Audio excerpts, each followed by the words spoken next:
Tyler Grant thought he knew the price of desperation when he agreed to marry his enemy's daughter to save his home. But he learned the true cost that same night, when his bride locked them inside his small cabin and coldly announced their marriage was a prelude to a murder for which he would be the prime suspect. In the midst of a harsh season that had stripped him of everything, he found himself trapped not by circumstance but by a woman with a secret. To survive, he would have to outplay not only his enemy, but his mysterious new wife as well. Discover how a desperate move for survival spiraled into a deadly game of wits. Tyler Grant stood on the edge of ruin, a place he knew as well as the lines on his own calloused hands. He was a man of the mountains, born and raised on a piece of land his grandfather had carved out of the wilderness, with little more than an axe and an iron will. But the mountains were unforgiving, and this season had been crueler than any he could remember. A long, blistering summer had sparked fires that consumed vast tracts of timber, driving the game to parts unknown. What the fires didn't take, a sickness that swept through the valley did, leaving his few cattle gaunt and lifeless. The silence of his homestead was no longer peaceful. It was the sound of failure, heavy and suffocating. That was the moment Cameron Wright chose to make his move. Wright was the undisputed king of the valley below, a man who collected land and loyalty with the same cold efficiency. He owned the bank, the general store, and the souls of half the men in the territory. He'd been circling Tyler's property for years, like a vulture waiting for its meal to finally stop breathing. Wright found him by the river, not with threats, but with an offer that was somehow worse. He sat on his fine horse, flanked by two of his hired guns, a picture of casual power. "Grant," he said, his voice smooth as polished stone, "I hear the season's been tough on you." Tyler didn't reply, just kept his eyes on the shallow water. "I have a proposition," Wright continued. "You need a fresh start. I own the rights to the spring up on Whisper Creek.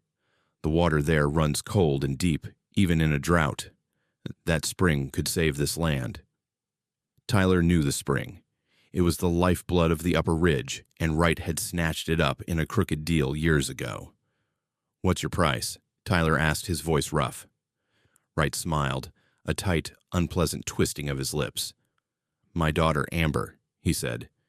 "She needs a husband, a strong man to settle her down. She's a bit wild, I'll admit, but she'll make a fine wife once she's broken in." The offer hung in the air, thick and foul. He would give Tyler the deed to the spring, a lifeline, in exchange for marrying a woman he'd never met.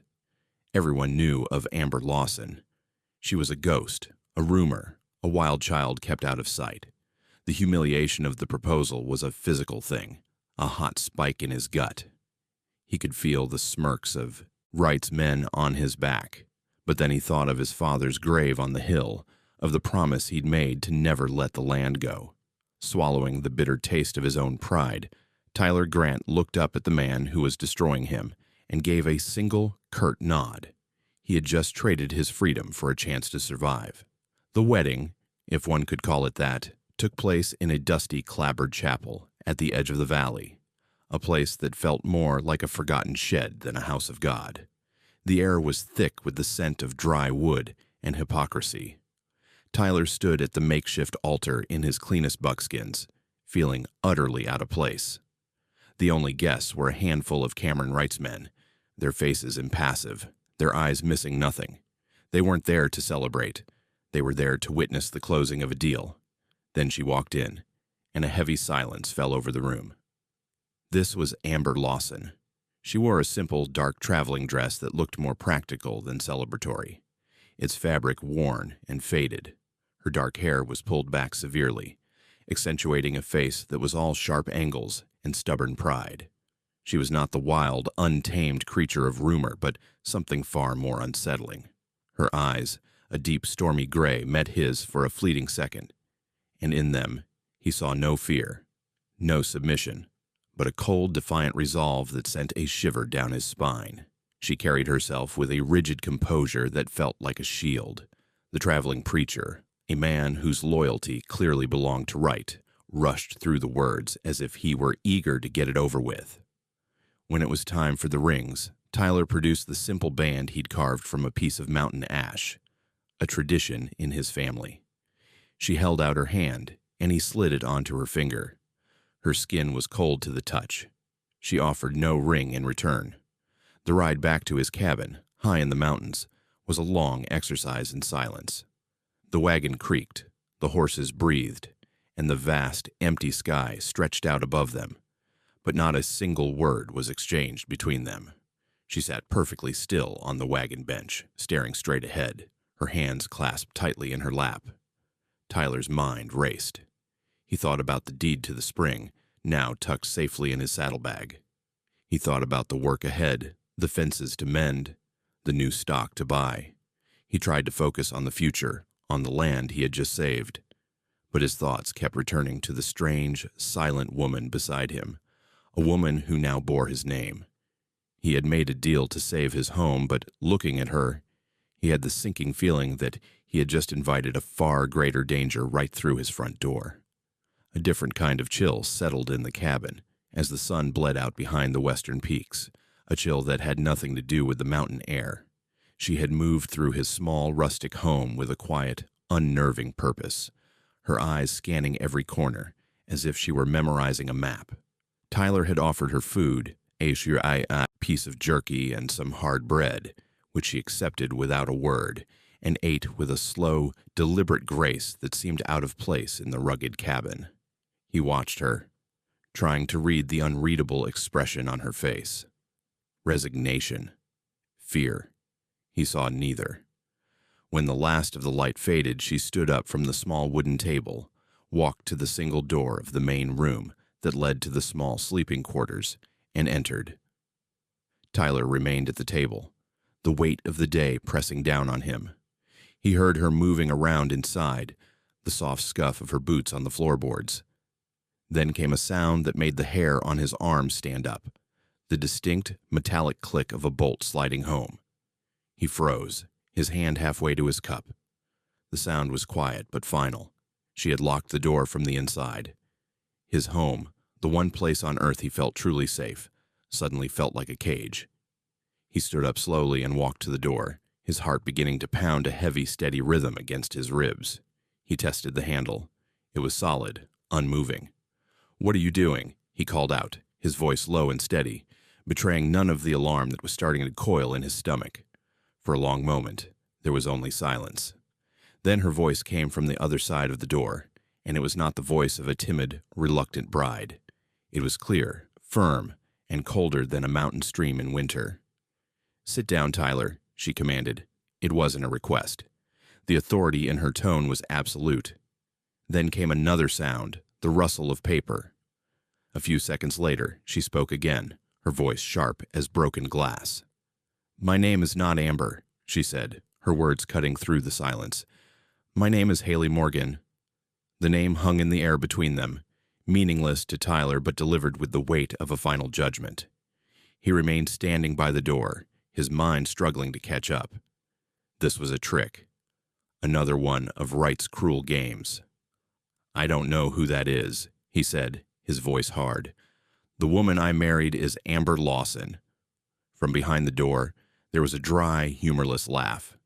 "Amber Lawson is dead," the woman's voice stated, flat and devoid of emotion. "Cameron Wright killed her, just like he killed my father 3 years ago." The words hit Tyler like a physical blow. He stumbled back and sank onto a nearby stool, the strength draining from his legs. He was trapped in his own home, locked in with a woman who was either insane or telling a truth so monstrous it was hard to comprehend.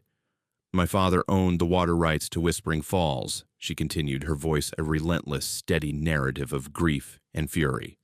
"Wright wanted them. He offered to buy. My father refused. So Wright arranged an accident. A rock slide on the North Trail. They said he was unlucky. I knew it was a lie." She paused, and Tyler could hear her take a slow, steadying breath. Amber Lawson was Wright's real daughter. Unlike her father, she had a conscience. She knew what he did, and she found evidence, bank drafts, a letter from one of the men he hired. She was going to expose him. Her voice softened for the first time, laced with a sorrow that felt real and raw. Wright found out. He couldn't risk the scandal, so he staged a hunting accident, said she was careless with a rifle. He silenced his own daughter to protect himself. The pieces began to fall into place, forming a picture of pure, calculated evil.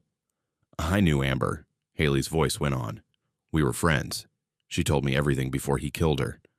I've spent the last 2 years gathering every piece of evidence she left behind, adding to it. I took her name, her place, because it was the only way to get close enough to him to make him pay." Tyler finally understood. The cold resolve in her eyes at the chapel wasn't for him. It was for the man who had taken everything from her. This wasn't a marriage. It was an infiltration, and he was standing right in the middle of it, an unwitting pawn in a war he knew nothing about. "So, what does this have to do with me?" Tyler asked, the question feeling stupid even as he said it. The entire situation was spiraling into a nightmare, and he was just trying to find solid ground. Haley's voice regained its sharp, practical edge, the brief moment of sorrow gone. "Tonight, Cameron Wright is celebrating," she explained. "He's at the Blackwater Saloon down in the valley buying drinks for his men. He thinks he's finally won. He's gotten rid of his troublesome daughter and secured his hold on your land. He's comfortable. He's vulnerable." The silence stretched, and Tyler felt a growing dread.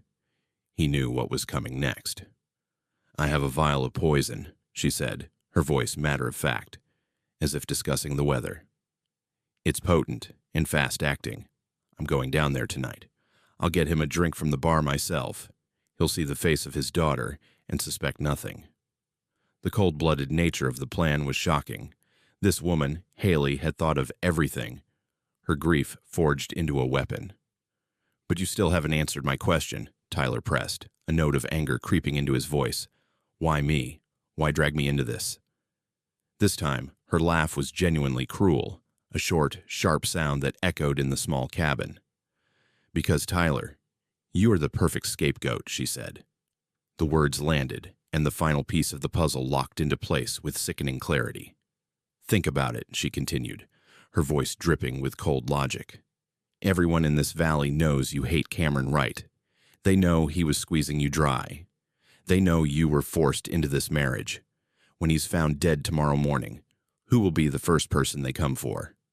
The bitter, humiliated mountain man who just married his daughter. Your motive is written all over this valley.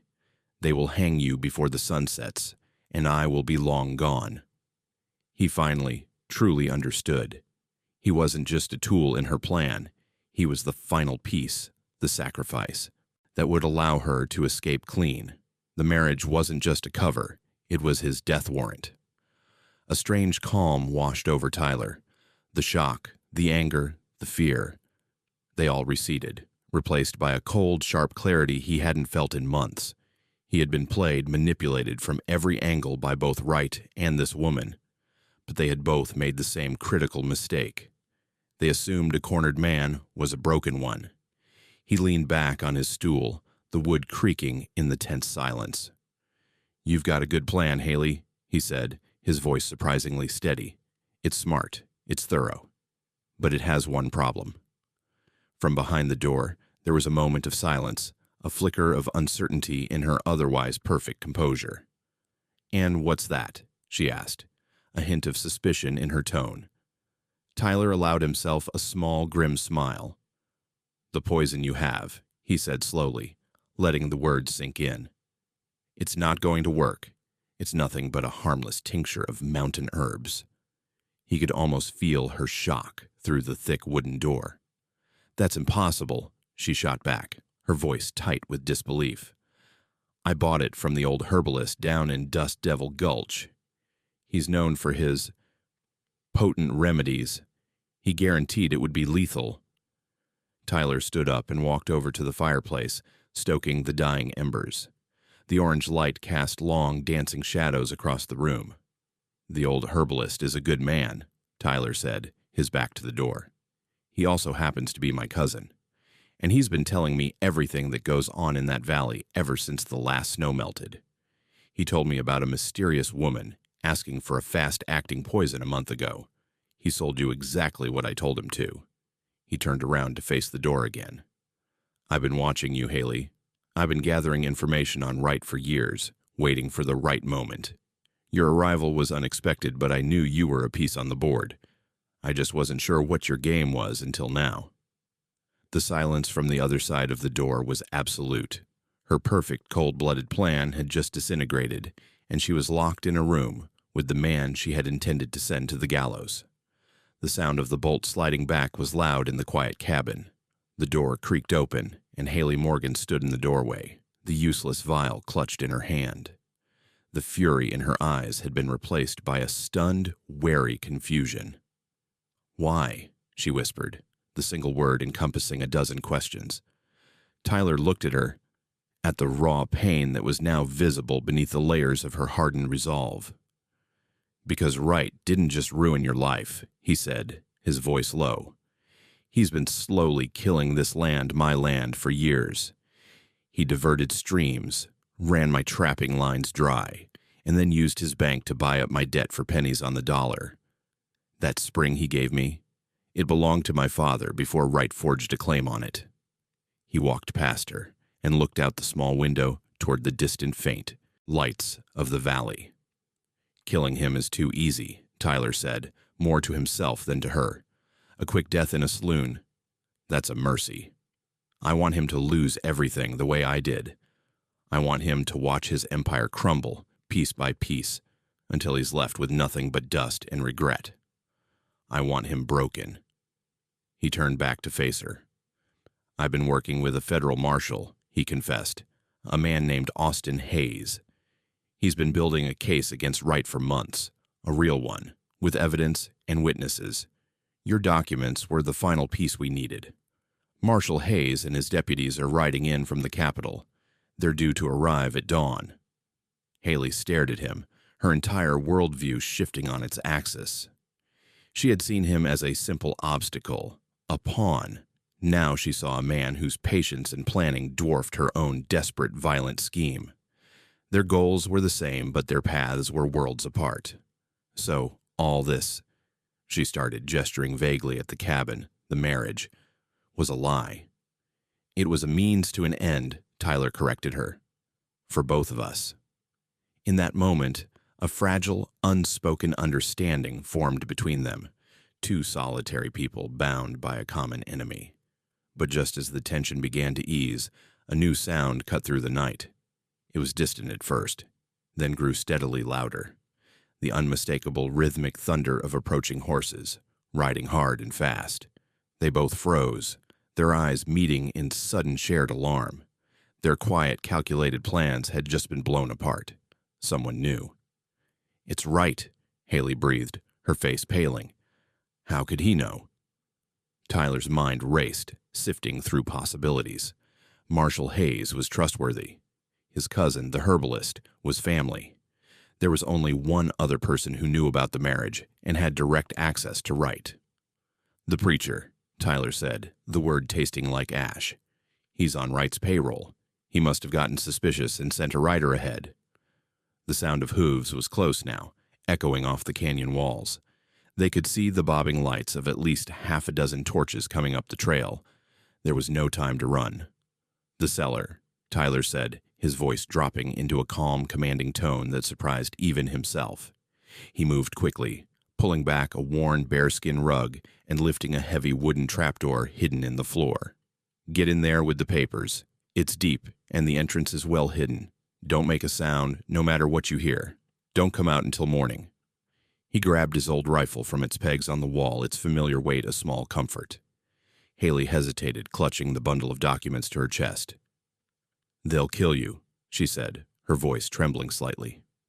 "Maybe," Tyler replied, checking the rifle's chamber. "But if I run, he wins. Your father, Amber. Their deaths mean nothing. My land is gone for good. I won't let that happen." He looked at her, his expression grim in the flickering lamplight. "Get in. Now." She looked at him for a long moment, then nodded, her face set with a new kind of determination. She quickly disappeared into the dark opening of the cellar. and Tyler slid the trapdoor back into place, kicking the rug over it. He moved to the front window and peered out into the darkness. Cameron Wright sat on his horse in the middle of the yard, his face a mask of fury in the torchlight. He was flanked by his men, all armed with rifles. And standing right beside him, his badge gleaming ominously, was the local deputy, a man named Clark. Tyler felt a cold knot tighten in his stomach. He hadn't just been betrayed by a preacher. He had been betrayed by the law itself. "Tyler Grant!" Cameron Wright's voice boomed across the yard, dripping with venomous satisfaction. "I know you're in there, and I know who you're hiding. Send out the girl, and I might let you live to see a trial." Tyler took a deep breath, opened the cabin door, and stepped onto the porch. He held his rifle loosely in one hand, pointed at the ground, a gesture that was neither aggressive nor submissive. "Evening, Wright," he said, his voice calm. "Bit late for a social call, isn't it?" Wright dismounted, his boots crunching on the gravel. "Cut the games, Grant. We know everything. Deputy Clark here has been keeping me very well informed." The deputy, a man Tyler had known for years, had the decency to look away, his gaze fixed on some distant point in the darkness. The full scope of the betrayal crashed down on Tyler. Every piece of information he had painstakingly gathered, every witness he had found, every careful step he had taken with the local law had been fed directly to the man he was trying to destroy. His plan to use the legal system was a joke. The system was owned by Wright. "So the marshal," Tyler began, letting the sentence hang in the air. Wright laughed, a harsh, grating sound. "Marshal Hayes isn't coming for me, you fool. He's coming for you. Deputy Clark sent him a wire this afternoon. Told him a desperate bankrupt mountain man had kidnapped my poor innocent daughter and was holding her hostage." The story was perfect. It was airtight. It explained why Wright was here with a posse. It painted Tyler as the villain and Wright as the concerned father. "You really thought you could outsmart me," Wright sneered, taking a step closer to the porch. "I have owned this valley for 20 years. I built it. I control everything that happens here." He was confident, arrogant, completely assured of his victory. He saw Tyler as a defeated man, a final loose end to be tied up. And in his arrogance, he made a fatal miscalculation. He forgot that a man who has already lost everything has absolutely nothing left to fear. As Cameron Wright took another step onto the porch, gloating in his victory, Tyler slowly raised his rifle.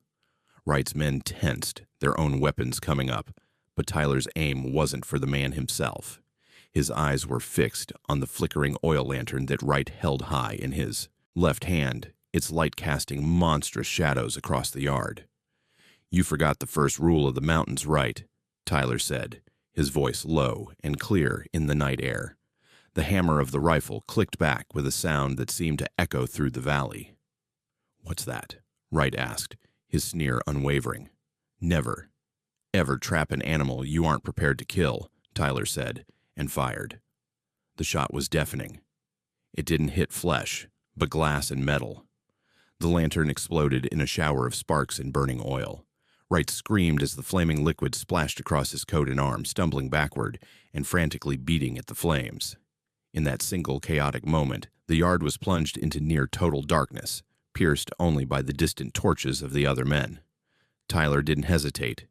He dove off the porch, rolling behind a heavy water trough, just as a volley of panicked shots ripped through the air where he had been standing. Deputy Clark was shouting orders, but his men were disorganized, firing blindly into the blackness.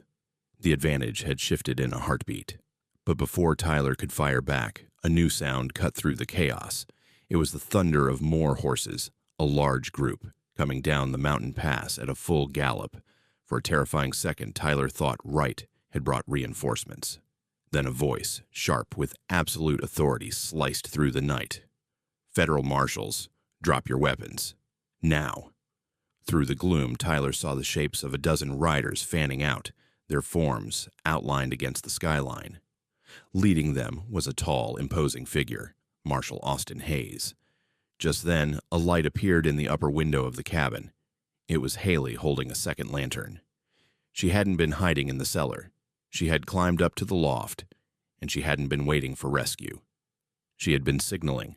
The arrival of the federal marshals changed everything instantly.